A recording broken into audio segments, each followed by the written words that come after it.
예, 오늘은 팔복의 두 번째 시간으로서 팔복의 세 번째와 네 번째 내용에 해당하는 온유한 자가 누리는 복과 의에 줄이고 목마른 자가 누리는 복에 대한 말씀으로 은혜를 나누려고 합니다. 말씀을 시작하기 전에 지금 예수님께서 이 팔복에서 얘기하고 있는 복에 대한 개념을 다시 한번 정리하려고 해요. 이거 이제 제가 계속 하면서 한 번씩 계속 짚어드릴 거예요. 이 복은 헬라어 마카리오스라는 말로 세상적인 복이 아니다, 신령한 복이다 라는 설명을 드렸어요. 여기서 자꾸 세상적인 복을 여기서 찾으려고 하면 곤란합니다, 여러분들. 그러면 이게 이상한 곁길로 가게 돼요.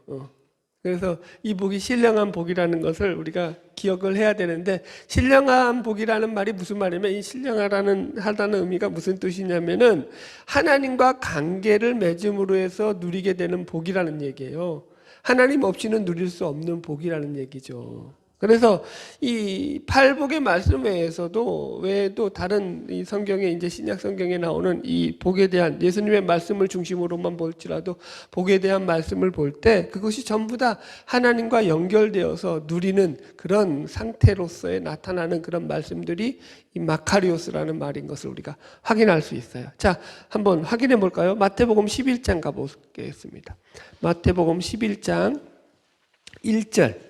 이제 이 말씀은 세례 요한이 이제 옥에 갇혀 있으면서 예수님께서 하시는 사역에 관한 이야기들을 듣고 난 뒤에 제자들에게 예수님에게 이제 오실 그이가 당신입니까? 라고 묻는 그 질문으로부터 시작하는 내용이거든요. 자, 말씀을 읽으면서 한번 해석해 드릴게요. 마태복음 12장 1절로 3절까지 쭉 읽읍시다. 시작. 예수께서 12 제자에게 명하시기를 마치시고 이에 그들을 여러 동네에서 가르치시며 전도하시려고 거기를 떠나가시니라. 요한이 옥에서 그리스도께서 하신 일을 듣고 제자들을 보내어 예수께 여짜오되 오실 그이가 당신이오니까 우리가 다른 일을 기다리오리까. 이렇게 나오고 있어요.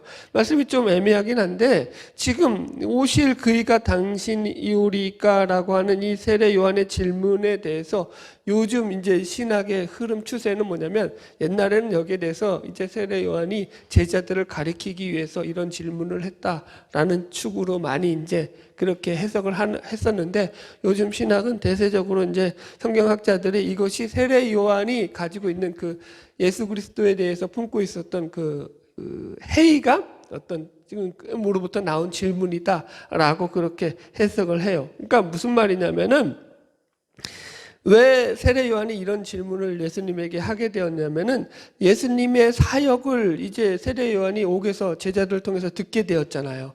그랬을 때 자기가 생각했던 메시아로서의 사역과는 예수님이 행하시는 사역이 좀 달랐기 때문인 거예요. 자신의 생각과. 그러니까 자기가 생각하는 메시아상과 다른 거예요. 유대인들이 생각했던 메시아상은 물론 아니에요. 세례 요한이 생각하는 메시아상은. 그럼에도 불구하고 세례 요한이 생각했던 메시아상에서 가장 큰 부분이 뭐였냐면은, 이제 메시아로서 이 땅 가운데 오시는 이 분은 하나님 나라의 정의와 공의를 실천하시고 실현하실 분이다라는 개념이 강했어요. 그러니까 하나님 나라의 정의를 실현하실 분. 그러니까 하나님 나라의 사랑을 실천하실 분보다는 정의 쪽에 가까웠다고요. 공의 쪽에. 그래서 세례 요한의 메시지에서도 주로 그 메시지의 내용을 보면 그게 사랑의 메시지가 강하던가요? 심판의 메시지가 강하던가요? 우리 확인했었잖아요. 세례 요한의 마태복음 앞장에서. 심판의 메시지가 강하죠. 회개하라. 이것들아 천국이 가까이 왔다. 그러면서 이제 도끼가 나무 뿌리에 이제 놓였다. 니들 심판 피할 수 없어. 각오하고 있어. 막 이런 식으로, 그죠? 세게 얘기한단 말이에요. 어떤 이런 심판을 실현하실, 이 땅 가운데 이제 하나님 나라의 그 공의로서 심판하실 메시아에 대한 기대가 강했던 세례 요한으로서는 예수님이 행하시는 게 그런 사역이었어요? 어떤 사역이었어요? 반대적인 사역이었죠. 병 고치고, 그죠? 귀신 쫓아내고, 아픈 자들 고쳐주고 막 이런 사역들이었단 말이에요. 그러니까 이게 지금 세례 요한이 좀 여기서 헷갈려 한 거라고 우리가 이해할 수 있습니다. 그래서 예수님이 이렇게 대답을 해요. 자, 4절로 5절 읽읍시다. 시작. 예수께서 대답하여 이르시되 너희가 가서 듣고 보는 것을 요한에게 알리되 맹인이 보며 못 걷는 사람이 걸으며 나병한 자가 깨끗함을 받으며 못 듣는 자가 들으며 죽은 자가 살아나며 가난한 자에게 복음이 전파된다 하라. 보세요.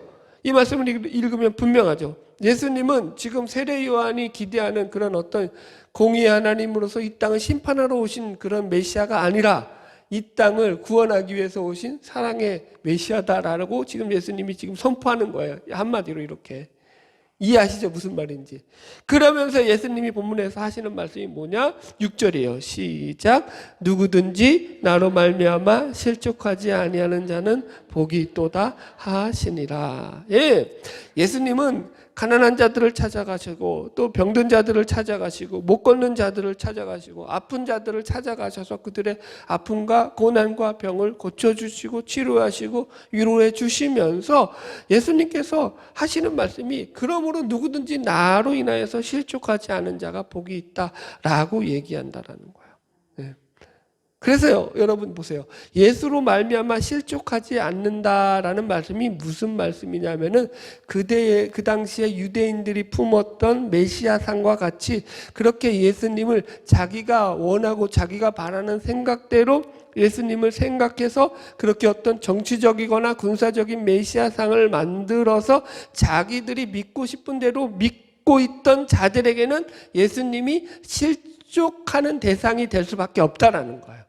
왜? 예수님은 그런 예수님이 아니기 때문에, 그런 메시아가 아니기 때문인 거죠. 여러 번 설명했죠. 여러분, 예수님은 단지 한 나라를 구하고 한 나라의 민족의 왕으로서 지도자로서 한 나라를 세우기 위해서 이 땅 가운데 오신 그런 분이 아니시죠. 그것보다 훨씬 크신 분이죠. 전 인류, 온 인류를 그 시대뿐만이 아니라 과거로부터 현대에 이르기까지 전 인류를 구원코자 이 땅 가운데 오신 메시아죠. 온 우주 만물의 창조주시고, 그죠? 모든 인류 역사의 주관자시고 통치자로서 오신 분이시죠.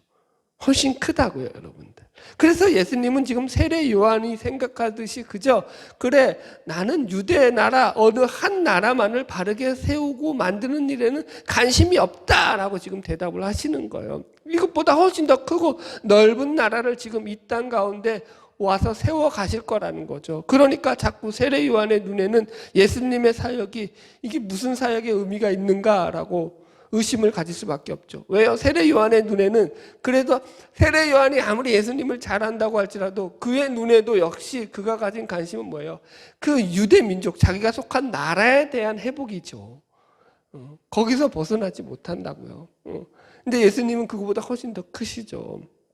자, 그래서 지금 예수님으로 말미암아 실족된다라는 이 말은 예수님에 대한 잘못된 메시아상으로 인해서 예수님을 받아들이지 않는 자들을 향한 경고의 말씀으로서 결국 그들은 예수님을 영접하지 않음으로 말미암아 그들에게 구원의 기회가 떠나갈 것이기 때문에 이게 참 이게 문제가 되는 거죠. 그래서 지금 예수님께서 나로 말미암아 실족하지 아니하는 자라는 말을 반대로 보자면 예수님을 바르게 믿고 따르는 자들로서 예수님을 바르게 생각하는 자들로서 그들은 구원을 얻고 영생을 누리게 되는 자들이기 때문에 복이 있다 이렇게 얘기한다고요. 이 복은 무슨 복이에요? 그러니까 결국 신령한 복이죠. 영적인 복이죠. 구원의 복이죠. 세상적인 복이 아니죠. 여러분들 이해하시겠죠? 무슨 말인지. 앞으로도 이 복이란 이 성경에서 지금 신약에서 나오는 이 복에 대한 이야기들은 단어를 하나씩 찾아가면서 이렇게 제가 해석을 해드릴 거예요. 자, 그래서 우리가 지금 예수님께서 말씀하신 이 복이라는 것이 신령하고 영적인 복으로서 이게 세상적이고 육신적인 복이 아니다라는 개념을 먼저 가지고 말씀을 이해하셔야 된다라는 거예요. 할렐루야. 네, 자, 다시 본문으로 돌아갑시다. 마태복음 5장 5절 읽읍시다. 같이 읽어봅시다. 마태복음 5장 5절 시작. 온유한 자는 복이 있나니 그들이 땅을 기업으로 받을 것이며. 여기서 온유라는 말을 사전적인 의미로 보면 이게 성격이나 태도 따위가 온화하고 부드러운 것이라고 나옵니다. 그래서 부드럽고 따뜻하고 온유해지면 하나님의 백성이다 이렇게 추측들을 합니다. 중요한 것은 그럼 정말 예수님이 그렇게 말씀하셨느냐라는 거죠. 지금 계속 제가 반복해서 설명하지만 이 팔복은 하나님을 믿는 자들만이 누리는 복에 대한 것이기 때문에 하나님을 믿지 않는 자연인들의 마음속에는 이러한 성품이나 이 태도들이 있을까요? 없을까요? 없어요. 그런 차원에서 이 온유라는 것은 인간의 이게 어떤 성품적이거나 생리적으로 생겨나는 어떤 성격이나 품격을 얘기하는 게 아니라는 거예요. 이해하셨죠? 그 사람이 그러니까 부드럽고 친절하고, 우리 식으로 하면 좀 나이스하고, 뭐라고 표현해야 돼? 이거 하여튼가. 그렇게 젠틀하게 신사답게 행동을 한다고 해서 그게 지금 성경에서 말하고 있는 예수님 말하는 온유가 아니다라는 거예요. 여러분, 이 원어적으로 보면 이 말도 그래서 복되어라 온유한 자여 복이 있을지어다 온유한 자여 이렇게 감탄문이거든요. 그러니까 이것이 네가 땅을 기업으로 받기 위해서는 온유해져야 된다 이게 아니라니까요. 여러분들, 우리가 예수를 믿음으로 말미암아 우리는 다 지금 성경에서 말하는 온유한 자들로 이미 우리 안에 하나님께서 우리에게 그 온유를 집어넣으신 자들로서 땅을 기업으로 받을 자들이기 때문에 복이 있다라는 거예요. 이 식을 해석하자면. 그래서 예수님이 말씀하신 이 온유는 그 당시에 이제 이 헬라어로 프로우스, 온유하다라는 게 프로우스고 프로테우스라는 말을 써요. 명사가. 이게 그래서 길들여지다 이런 말이고요. 길들여지다. 그러니까 야생마를 길들였잖아요. 그럼 야생마를 길들인 상태를 갖다가 프라우스라고 해요. 그래서 그게 길들여졌다라는 개념이거든요. 그래서 이 온유라는 말의 어원적인 의미를 보면은 무슨 뜻이냐면, 그래서 이 온유하다라는 것은 하나님께 통제되고 길들여진 상태를 가리키는 거야. 이해했죠? 무슨 말인지. 부드럽고 온화한 마음이 아니라 하나님께 통제되고 길들여진 상태를 이 온유라고 이야기합니다. 보세요. 제가 이렇게 풀이해볼까요? 성경에서 온유의 대명사로 불리는 사람이 있죠. 바로 모세입니다. 민수기 12장 3절에 보면 이 사람 모세는 온유함이 지면의 모든 사람보다 승하더라 이랬다고요. 그의 온유함이 지면의 모든 사람보다 가장 최고인 사람이 이 모세다라고 성경에서 기록되어 있단 말이에요. 여러분 보세요. 성경에서 이렇게 모세를 그 온유함으로 이 세상 사람 중에서 누구도 따라올 수 없을 최고의 사람이라고 소개하고 있는데, 그럼 진짜로 모세가 성격이 온유했느냐? 그랬어요? 아니에요, 여러분. 자기 화 못 이겨서 40세에는 사람을 때려 죽였어요. 사람을 때려 죽인 살인자가 온유한 사람이에요? 여러분 모세는 이 출애굽에서도 이스라엘 백성들을 이끌어 갔잖아요. 광야로 40년 이끌어 가면서도 백성들하고 트러블이 있을 때 오냐만 하지 않았다니까요. 백성들이 불평하면 거기 속에서 너희들 왜 하나님 앞에서 그렇게 불평하느냐, 이게 우리를 향한 불평이 아니다 하나님을 향한 불평이다 하면서 백성들과 다투어 싸웠다는 기록도 나오고 있어요. 다투었다고요. 그게 온유한 사람이에요? 아니죠, 여러분들. 모세가 그렇게 성격적으로 온유하진 않아요. 성경을 여러분들 해석해보고 읽어보면은요, 어쩌면 불같은 성격이 더 맞다고 표현을 해야 돼요, 모세는. 그런데 성경이 왜 이를 온유하다라고 말하죠? 그게 온유하다는 게 바로 이런 식인 거예요. 하나님 앞에서 완전히 통제되고 길들여져서 하나님의 말씀이라면 껍벅하고 죽어서 그 말씀대로 순종하며 사는 사람이었다라는 뜻이에요. 할렐루야. 그래서 이 온유라는 말이 히브리어 아나우라는 말인데, 이게 사실은 지금 헬라어보다도 히브리어가 더 그 원어적인 의미에 더 적합해요. 지금 본문의 의미에. 그 아나우라는 말의 의미가 뭐냐면 핍박을 받다, 가난하다, 낮고 비천해지다 이런 뜻이에요. 그러니까 무슨 말이냐면은 하나님에게 순종하며 하나님 앞에 겸비된 마음으로 살아가는 삶 속에서 때로는 가난하기도 하고 억압을 받기도 하고 또 고통을 당하기도 하고 비천에 처하기도 할지라도 그것조차도 감당하고 살아가는 것이 바로 이 온유라고요. 아, 그죠? 누구 같아요? 딱 이렇게 말하니까 바울 같죠, 바울. 신약에 나오는 바울이 이런 삶을 살았죠. 또 대표적으로 이렇게 산 사람이 누구죠? 예수 그리스도죠. 자, 마태복음 11장 다시 한번 넘어가 봅시다. 오늘 마태복음 11장이 많이 나오네요. 28절 보세요. 마태복음 11장 28절로 30절. 예수님께서 뭐라고 말씀하시는지 보십시오. 시작. 수고하고 무거운 짐진 자들아 다 내게로 오라. 내가 너희를 쉬게 하리라. 나는 마음이 온유하고 겸손하니 나의 멍에를 메고 내게 배우라. 그리하면 너희 마음이 쉼을 얻으리니 이는 내 멍에는 쉽고 내 짐은 가벼움이라 하시니라. 여기서 보면 예수님께서 본인 자신을 가리켜서 나는 마음이 온유하고 겸손하다 이렇게 말하고 있잖아요. 그죠? 그래서 여기서 이 온유라는 개념이 뭐냐면 이렇게 설명을 해야죠. 그러니까 얼마든지 그 멍에와 짐을 그 삶 속에서 지어짐에도 불구하고 그것 때문에 마음에 억울해하지 않는 것이라고요. 그래서 예수님이 온유는 뭐냐면 우리를 위해서라면은 핍박과 고난도 마다하지 않고 십자가의 길도 당연하다고 생각하시고 그 길을 당연히 걸어가시고 당하시는 것이라고 해석할 수 있죠. 예수님은 우리를 죄에서 구원하시기 위해서 십자가를 지기 위해서 기꺼이 노예와 하인의 자리가 아닌 죄인의 자리까지라도 내려가셨습니다. 우리를 위해서 멸시와 천대와 모멸과 폭력 그리고 심지어 죽음의 자리까지도 기꺼이 감수하셨습니다. 그런데 재밌는 것은 성경을 보십시오. 예수님이 그런 길을 가시면서도 그 당할 일을 다 아시고도 그 길을 자원함으로써 당당히 걸어가셨다라는 것이 성경의 증언이죠. 그게 온유라는 거예요.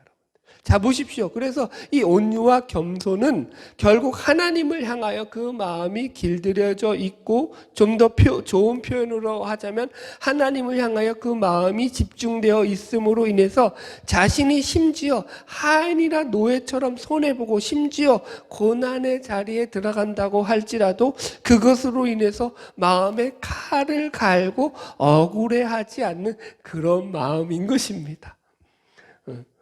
하다 보니까 억울해하지 않는 마음이 돼버렸네요, 온유가.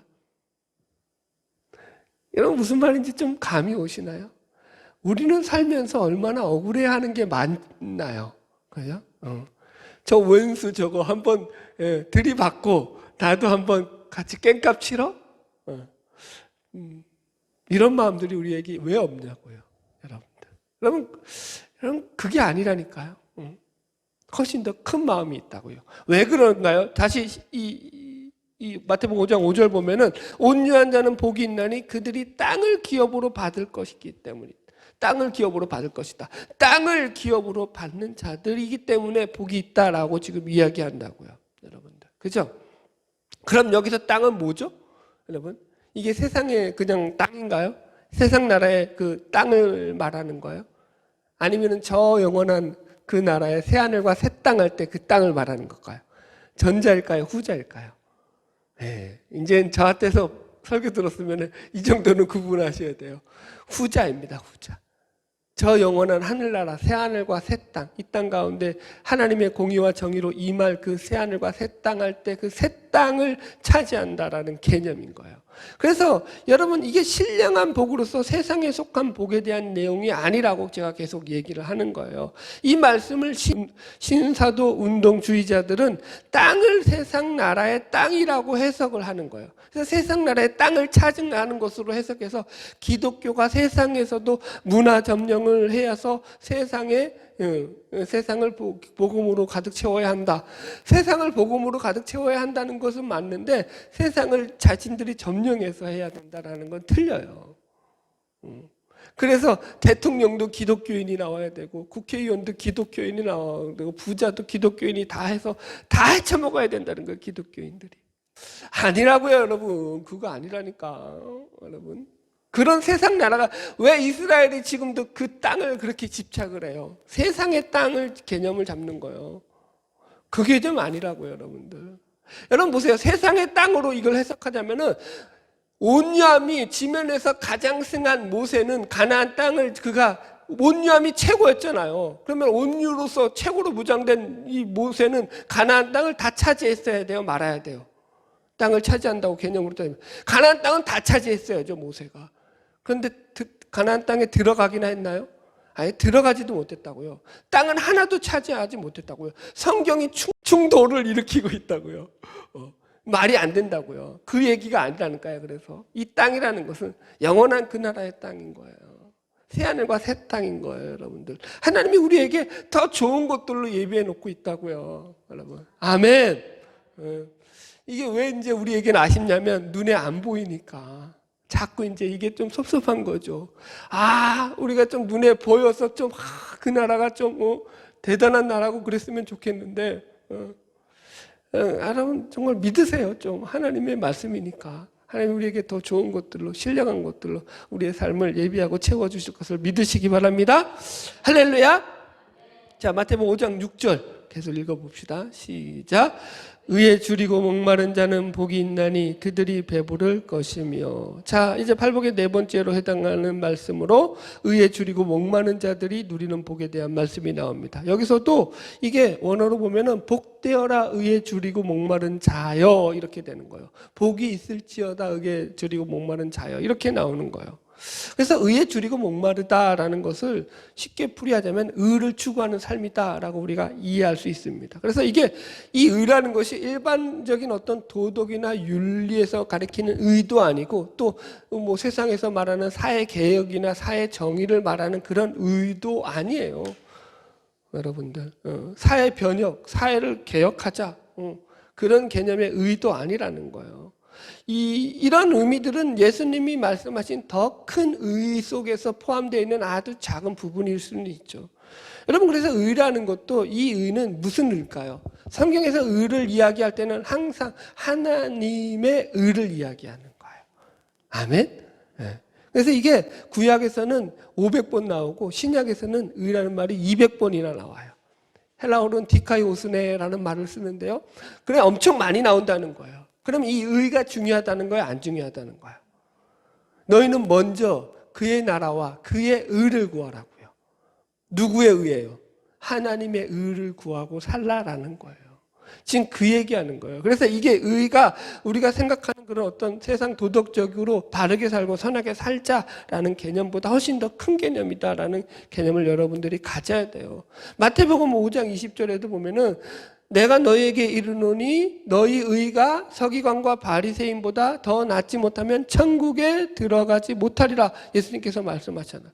바리새인과 서기관들의 의보다 낫다라는 것은 이게 뭐냐, 쉽게 말해서 율법을 지키는 그런 의 수준으로는 안 된다라는 거예요.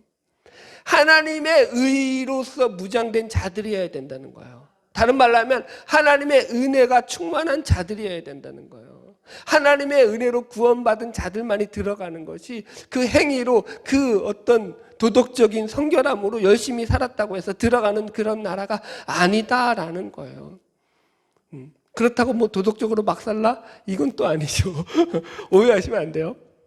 자, 여튼 그래서 성경에서 디카이오스네라는 이 의는 하나님 나라와 하나님의 뜻과 계획, 하나님의 생각과 행위, 하나님의 법과 말씀과 같은 단어들과 연결되어서 만들어지는 의다라는 걸 이해하셔야 돼요. 그래서 하나님과 올바른 관계를 맺는 자들에게만 생겨나는 의라고요. 할렐루야.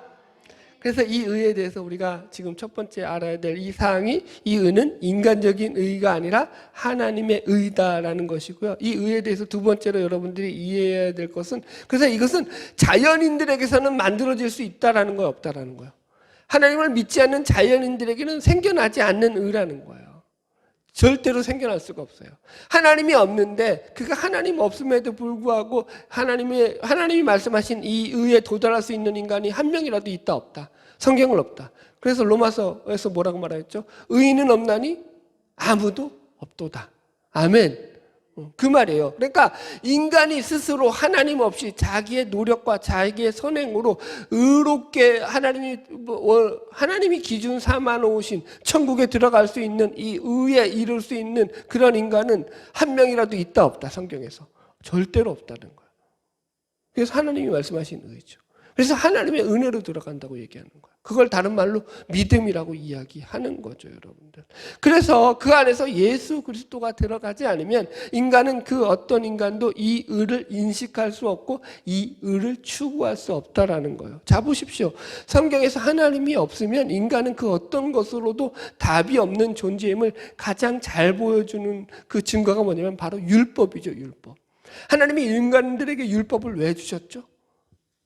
하나님이 인간들에게 율법을 주시면 그 율법을 통해서 너희들이 하나님의 의를 기억하고 하나님을 믿고 따르고 섬기게 하기 위한 목적으로서 그들에게 율법을 허락하셨죠.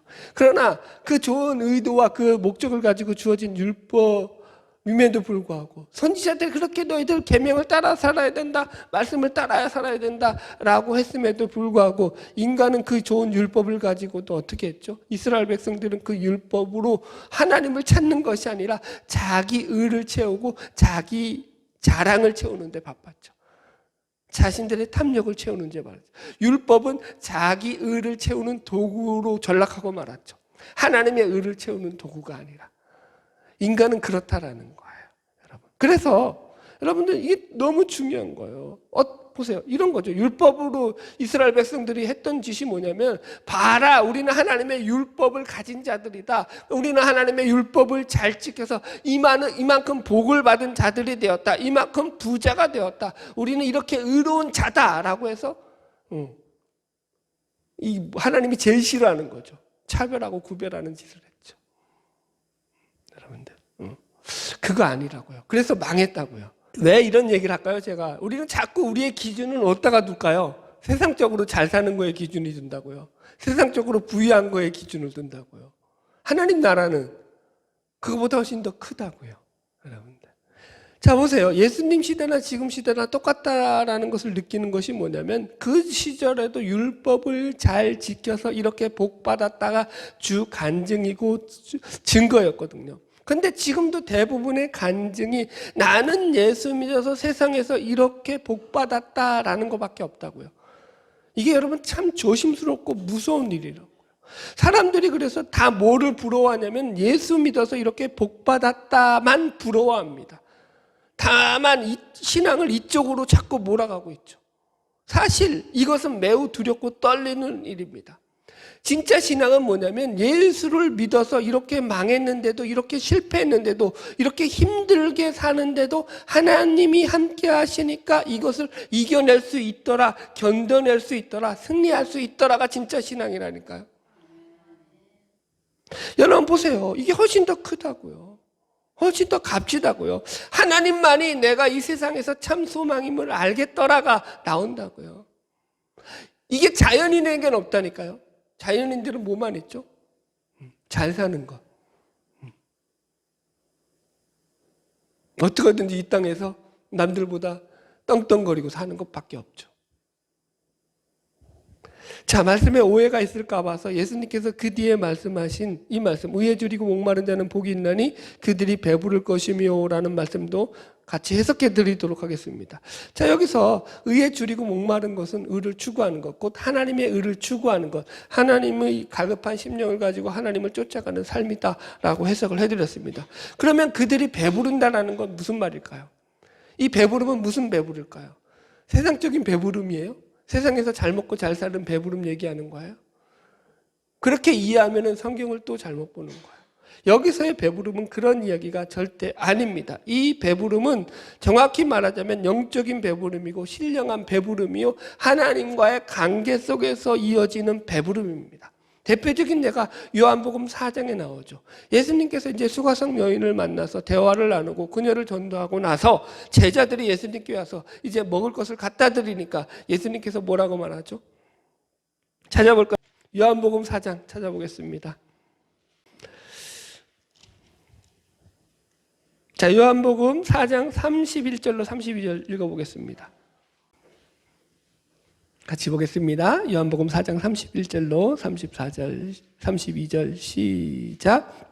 그 사이에 제자들이 청하여 이르되 라삐어 잡수소서, 이르시되 내게는 너희가 알지 못하는 먹을 양식이 있느니라. 그러니까 이제 33절 시작. 제자들이 서로 말하되 누가 잡수실 것을 갖다 드렸는가 하니, 예수님이 이제 먹을 양식이 있다, 나는 배부르다 이러니까 제자들이 아니 우리가 음식을 준비해 오기 전에 누가 또 예수님께 먹을 것을 갖다 드려서 예수님은 먹였나 이렇게 생각한다고요. 근데 예수님은 지금 그 얘기하는 거 아니죠. 자, 보세요. 그 답이 밑에 뭐라고 나와 있어요? 34절 시작.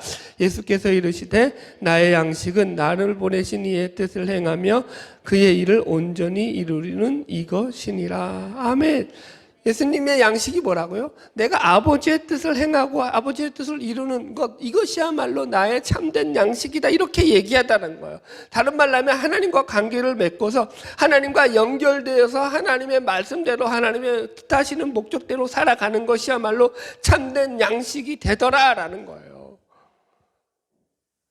육신적인 배부름이 아니라. 무척 재밌죠. 그러니까 육신적으로 밥을 많이 먹어서 배부른 것이 아니라 그 심령이 하나님의 말씀으로 가득 채워서 그 말씀 때문에 하나님의 말씀에 붙잡혀서 살아가는 것이 가장 배부름의 근거가 된다고요. 아멘. 지금 여기서 말하는 성경에서 예수님의 이 신령한 복에 대해서 배부르다라는 것이 그런 배부른 거예요. 신령한 배부름이에요, 여러분들. 할렐루야. 결론의 말씀을 나눌 텐데요. 제가 이제 말씀을 준비하면서 제 마음이 좋았을까요? 안 좋았을까요? 하나님 입장에서 말씀을 풀이할 땐 되게 좋아요. 이렇게 말씀하신 건데 우리가 잘못 알고 있었네 하고 여러분들에게 알려줄 수 있으니까 좋죠. 그러나 여러분들의 입장을 생각하면 목사로서 기분이 좋을까요? 안 좋을까요? 별로예요. 하나님 좀 그래도 땅의 복도 좀 주시면 어디가 덧나십니까? 그죠? 왜 이런 마음이 없겠어요, 목사인데. 우리 성도들 좀 잘 살게 해주시고 하나님 주님 좀 배부르게 해주시면 어디가 덧나십니까? 라는 왜 그런 하나님에 대한 그런 마음이 없겠습니까? 목사님, 저도 마찬가지예요. 저도 사람이고 저도 똑같이 여러분들하고 그렇게 하나님을 믿는 백성이에요. 그래서 늘 그런 마음들이 같이 공존하고 있죠. 그런데 그럼에도 불구하고 성경에서 늘 강조하는 건 우리들의 요구와 우리들의 욕망과 우리들의 어떤 바램이 신앙이 되어서는 안 된다라는 거예요. 하나님의 뜻과 하나님의 계획과 하나님의 선하신 목적대로 살아가는 것이 신앙이라는 거죠. 그래서 늘 그 길을 우리가 잘 찾아가야 되는 거죠. 할렐루야. 네. 우리가 신령한 복을 이미 받은 자들인 걸 믿으시기 바랍니다. 하나님께서 우리에게 더 크고 더 넓고 더 화려하고 더 웅장하며 더 위대하며 더 영원하고 더 멈추지 않는 그런 신령한 복들을 예비하고 준비하고 지금도 그렇게 우리에게 복을 주시고 이끌어 가시고 있는 것을 믿으시고 바라기는 그 은혜 가운데서 날마다 믿음으로 승리하며 살아가는 저와 여러분 되시기를 주님의 이름으로 축복합니다. 기도하겠습니다.